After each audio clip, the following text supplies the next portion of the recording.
Peggy 18.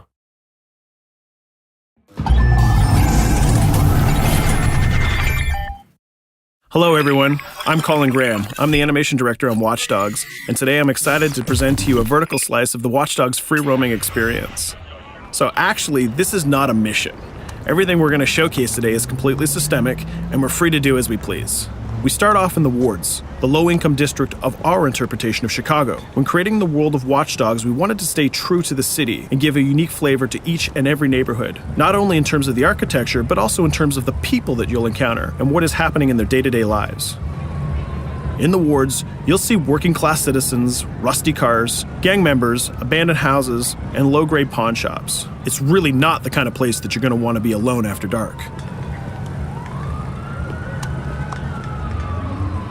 Nowadays, modern cities are increasingly managed by software, controlling traffic lights, electricity grids, and surveillance systems. In our version of Chicago, this management software is called CTOS, or the Central Operating System. The CTOS controls everything in the city, and it was created by the Bloom Corporation. Since the CTOS has been installed in Chicago, people get to work faster, the crime rate is dropped, and the communication networks are now more accessible and stable than they ever were before. It goes without saying that if everything is connected, somebody able to take over the system would be extremely powerful. At this point in the game, we don't have control over this district's CTOS system. The icons that you see over people's head mean that we cannot hack into their mobile devices at the moment. We need to find the CTOS control center, install a backdoor virus into the system to take control over all of the infrastructure in this district. There it is, the CTOS control center.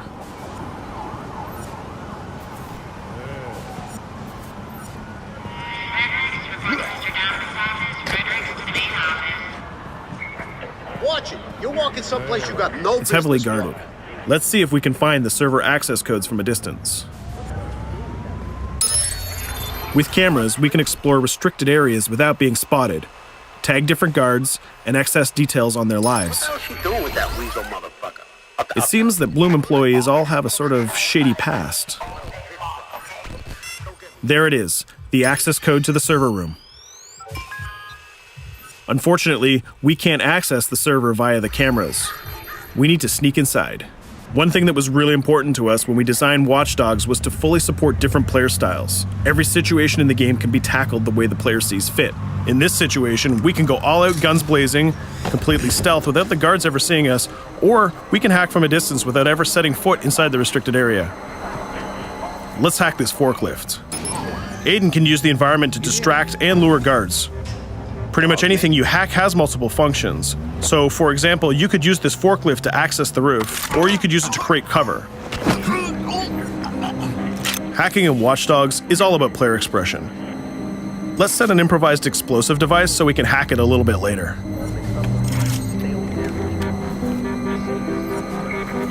You'll also notice Aiden's low-profile stance. This indicates when the guards are unaware of our presence. We'll try to reach the upper level of the building to see if we can gain a vantage point over our opponents.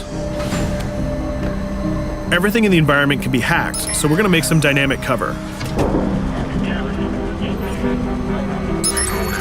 That's how you spend a day off. Some quality meat. We'll use this forklift to lure the guard towards our IED that we set earlier. Let's see how this plan unfolds. You're working them on.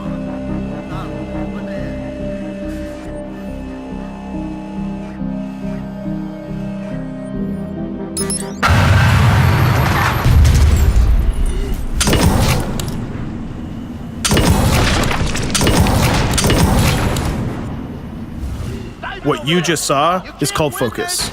It represents Aiden's analysis capabilities and his quick reflexes. This gives the player more time to combine core game mechanics together, such as shooting, hacking, and driving, in order to handle more complicated situations.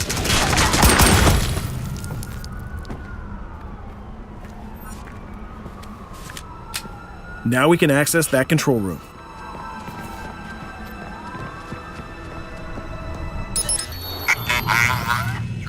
Drop 2, 5.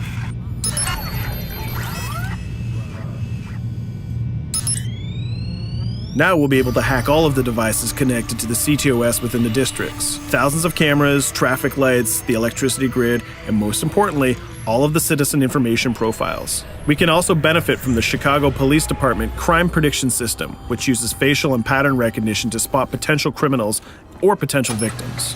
Since this is a pretty rough neighborhood, I'm pretty sure we're going to stumble on some suspected criminal activity pretty soon. And there it is. The system just pushed an alert of a potential crime. We can see the system trying to triangulate the location on our minimap. Take note, this isn't a mission. This can happen anywhere at any time. We've just spotted a potential victim. It's always up to the player if he wants to investigate or not, to take action or not. So let's see how this turns out. Yeah, you're right. Could I just...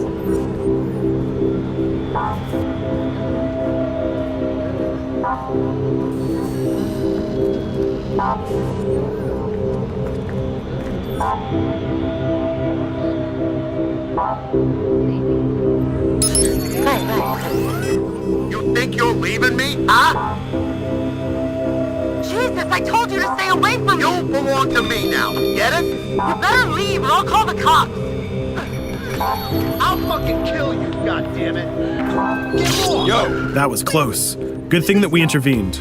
We managed to prevent the crime, but we triggered a chase. From here, the criminal's behavior is unpredictable. He can try to get away, shoot back at us, surrender, or call for backup.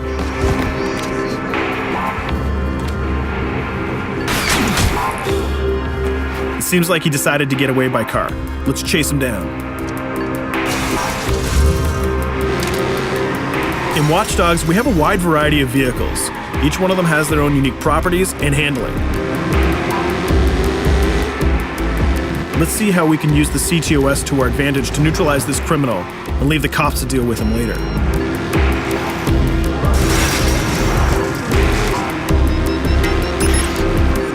The chase stops right here. Using the blockers usually reserved for the cops during interventions, we managed to stop this criminal without killing him.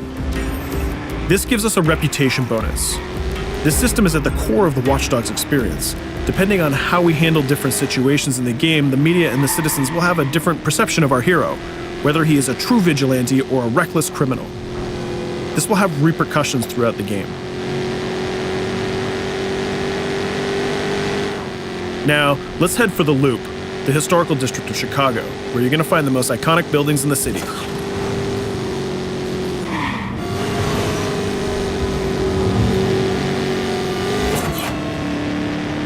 We're going to go to a gun shop to see what arsenal is available for players. The economy is a big part of Watch Dogs. Players will be able to grow their arsenal with weapons and craft their tools in order to increase their power and their hacking abilities.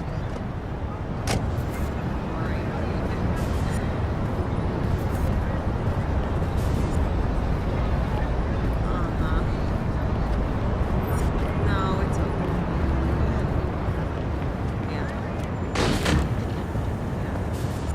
You will find all of the weapons that you would expect in a traditional shooter. Pistols, assault rifles, guns, sniper rifles, and grenade launchers, just to name a few. A lot of bullets were fired in our last encounter with the CTOS guards. Let's stock up on some more ammo. Finding everything.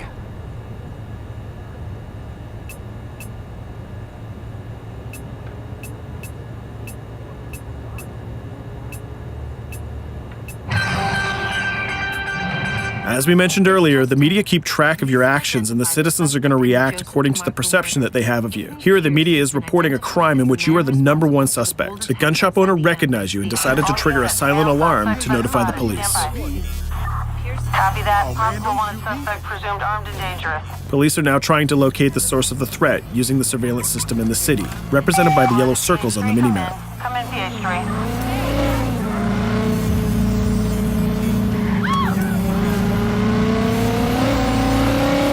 Aiden is able to stall their efforts by hacking into their communication systems while avoiding the scanning areas.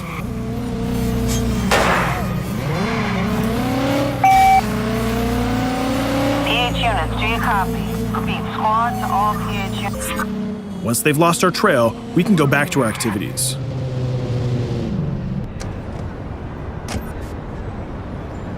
One thing that Bloom did to win over the population of Chicago with the CTOS project was to install free Wi-Fi hotspots throughout the city. Free Wi-Fi is cool, but not very safe with someone like Aiden Pierce around. Hacking into this box is going to give us access to every device that's connected to it. So let's see where that brings us.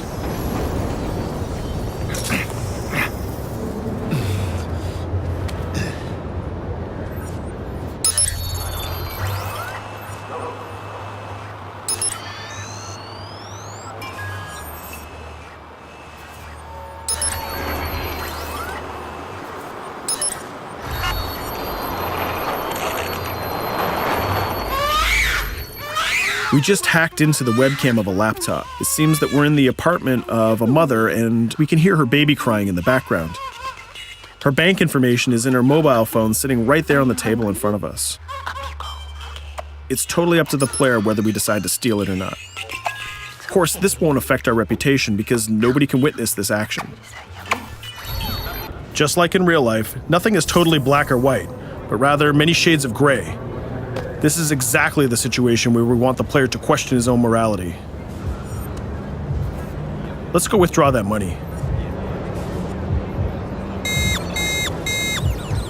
If you think that you're alone, think again. Aiden is not the only hacker in town. Someone's trying to install a backdoor virus on Aiden's phone in order to steal a portion of the information that he's gathered through the game so far.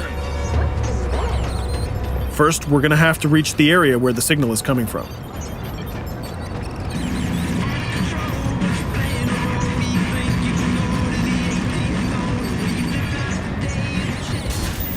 Using our profiler, we're going to try to identify the hacker before the installation finishes.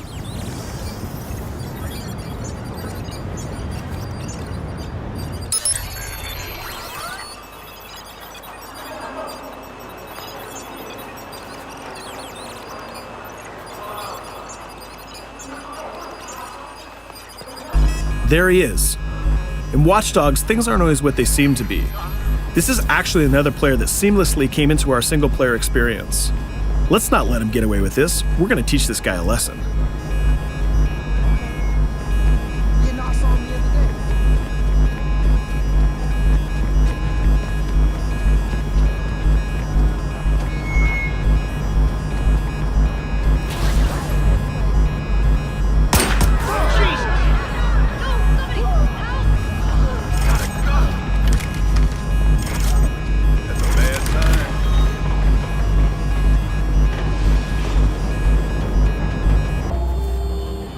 We stopped the hack, but the hacker managed to get away. I don't know about you, but we can't let this pass by.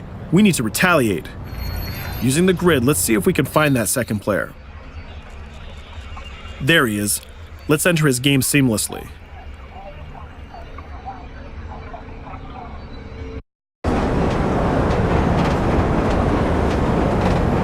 The second player is not yet aware of our presence.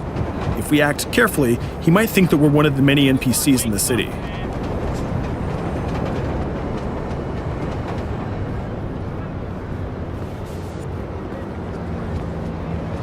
What was that?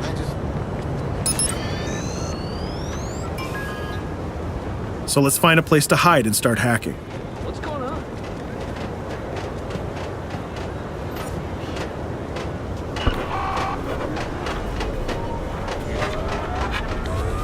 The second player has just been alerted that a breach has occurred on his phone. He's trying to find us using his profiler.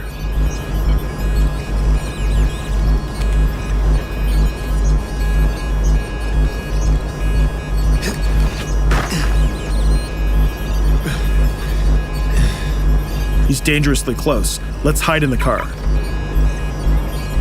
We're spotted. Let's get out of there.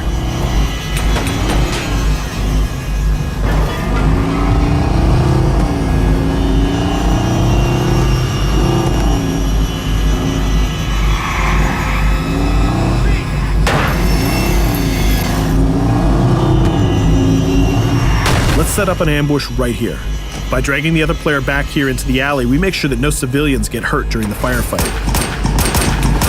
We didn't succeed in hacking the second player, but we did get a little bit of revenge.